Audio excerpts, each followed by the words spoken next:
Ano bang impression niyo rito sa hinaing ng mga kababayan natin kahapon na lumabas po sa lansangan para magprotesta laban sa malawakang katiwalian dahil kayo po ay nasa isang posisyon, hindi lang po kayo ordinary senador, no? Nando kayo sa position to make concrete reforms about this problem bilang chair ng Senate Committee on Finance. Nakakakilabot, Christian, dahil makita natin na lahat ng uri ng tao ay lumabas kahapon, from yung pinakasimple at ordinaryong mamamayan natin hanggang sa mga celebrities.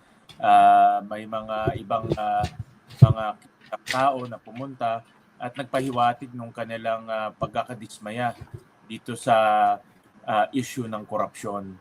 At although nabahidan lang ng hindi magandang pangyayari doon sa may Mendiola, no, may mga tawag nga nila anarchist ko ng gugulo, pero generally makikita naman natin na ang tao talaga ay dismayado dito sa mga nangyayaring korupsyon. Nung minomonitor niyo yung rally, kayo bilang isang public official, ano yung mga pinakatumatak sa isip ninyo? Well, Christian, napakagandang tanong yan. No? Nung pinapanood ko kahapon, ngayon bilang chairman ng Finance Committee, ang unang pumasok sa isip ko ay paano nating mahihinto at hindi na mauulit to sa 2026 budget. Kaya pinag-aaralan namin mabuti kung paano ba nangyari ito. At ang aking direksyon ay hindi maulit to sa 2026 budget dahil kung mauulit lang to, kung ma-re-reincarnate to sa 2026 budget, siguradong tuloy lang ang ligaya ng mga tiwaling opisyal. Kaya talagang rini-review namin isa-isa at sisiguraduhin namin na hindi na ito maulit sa 2026 budget. Okay. When you say ito, what specifically are you referring to po? Anong problema po sa budget? Well, so far, ang mga lumalabas ngayon ay itong flood control projects. Nakita ko kasi, Christian, pinag-aaralan ko bakit naging paborito ng mga tiwaling opisyal ang flood control. At sinubukan namin, actually sinubukan ng team namin, ako sinubukan ko rin. Napakahirap talagang makita with your own eyes kung nasaan itong flood control project. Bigyan kita halimbawa, no? Pag eskwelahan, makikita mo kaagad. Pag kalsada, madadaanan mo. Pero yung flood control, nasa liblib na lugar. Karamihan pa nga na napuntahan ng team namin, walang mga tao at kailangan magbangka ka pa. So, kung hindi mo pupuntahan, hindi mo talaga makikita. So, kaya naging paborito ng mga tiwaling opisyal ang flood control dahil walang nakakakita at walang pumupunta doon. So, pero hindi naman ibig sabihin masama, no? Nakakita lang sila ng butas para abusuhin itong flood control projects at yun na nga ang ginawa nila over the many years. Kaya yun ang aming focus ngayon, no? Siguraduhin na yung mga infrastructure na i-recommenda sa 2026 budget ay legitimate. At natutuwa ako dahil yung sinabit sa amin ng DPWH, wala nang flood control projects Tinanggal na nila. Lahat, as in lahat? As in lahat, no? So from 900 billion, bumaba to about 600 plus billion. At tinanggal nila lahat ng flood control projects doon. Pero hindi ibig sabihin na ibang mga projects, wala rin ganon. So tuloy pa rin yung review namin sa mga roads, bridges, multipurpose buildings, at iba pa. Okay, yung nabanggit nyo, tinanggal nila because of public pressure, I suppose. Pero paano yung mga lehitimong lugar na talagang binabaha at kailangan ng flood control projects? Hindi ba unfair naman sa kanila yon na dahil yung ibang proyekto pinagkakitaan, ninakawan ng mga politiko o kontraktor, ngayon madadamay sila? Paano po yun? Tama ka dyan, Christian, na collateral damage yung mga lehitimo naman. Hindi naman natin sinasabi nga lahat ay masama, no?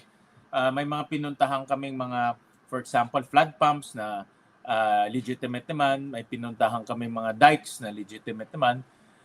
Pero alam mo ang flood control ay mayroong 4,000 line items So sa ngayon hindi natin masigurado whether itong 4,000 line items ay totoo o hindi. At pangalawa, kung effective o hindi. Actually, linabag nga ng DPWH at ng DBM yung sarili nilang mga circulars kasi nakasulat sa circular ng DBM na bago pondohan, dapat shovel ready. Pag tinignan mo yung kanilang circular, yung ibig sabihin ng shovel ready, unang-una may feasibility study. Pangalawa, dapat may detailed engineering. Pangatlo, dapat may coordination sa local government. All of which, lahat yun, hindi present dito sa mga flood control projects na itong nakikita natin, yung mga ginagawa at nakikita natin ngayon. Itong the fact na tinanggal yung flood control allocations on the part of the DPWH, pero may assurance ba na wala magiging reincarnation yan o revival pagpasok niyan doon sa mismong budget process sa Kongreso, sa Senate at saka sa House?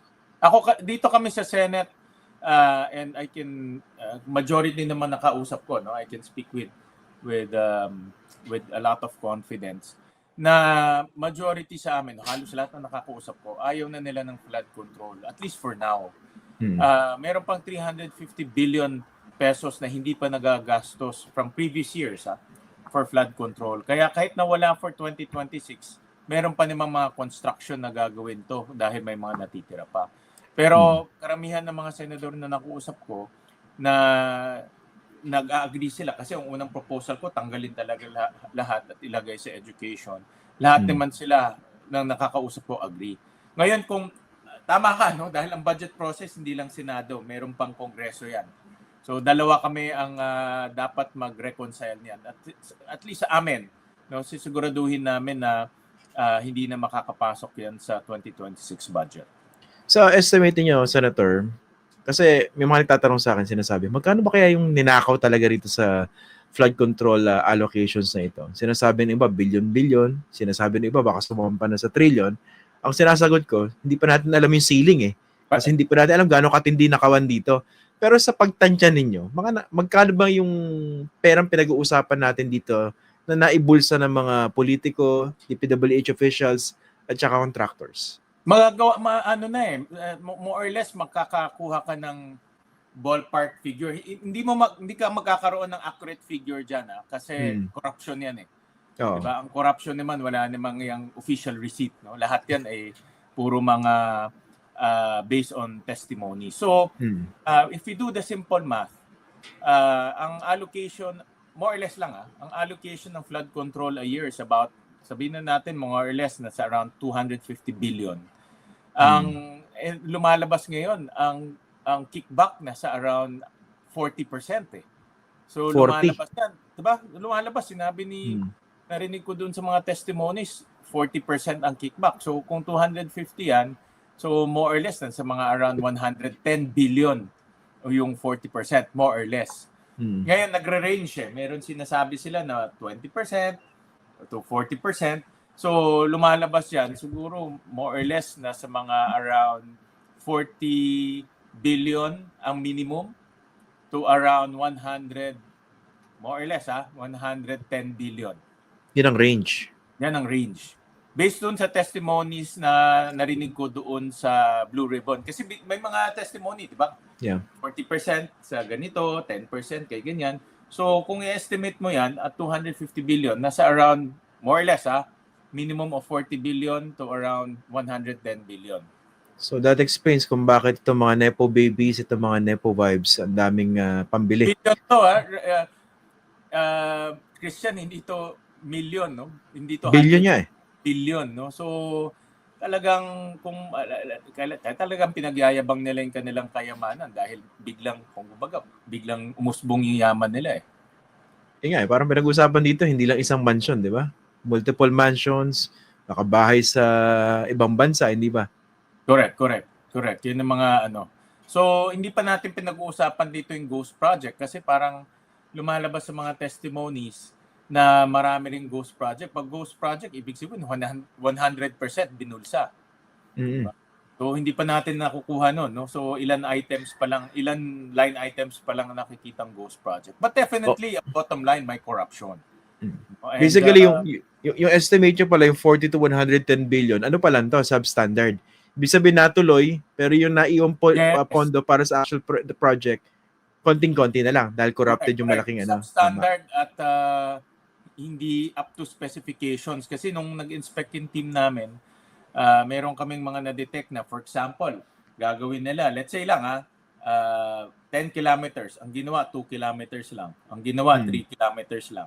So may mga ganun kaming na-receive na information. So hindi lang substandard, kung hindi off-spec, no? Yung off-specification yung kanilang ginawa or Okay. non-compliant to specifications.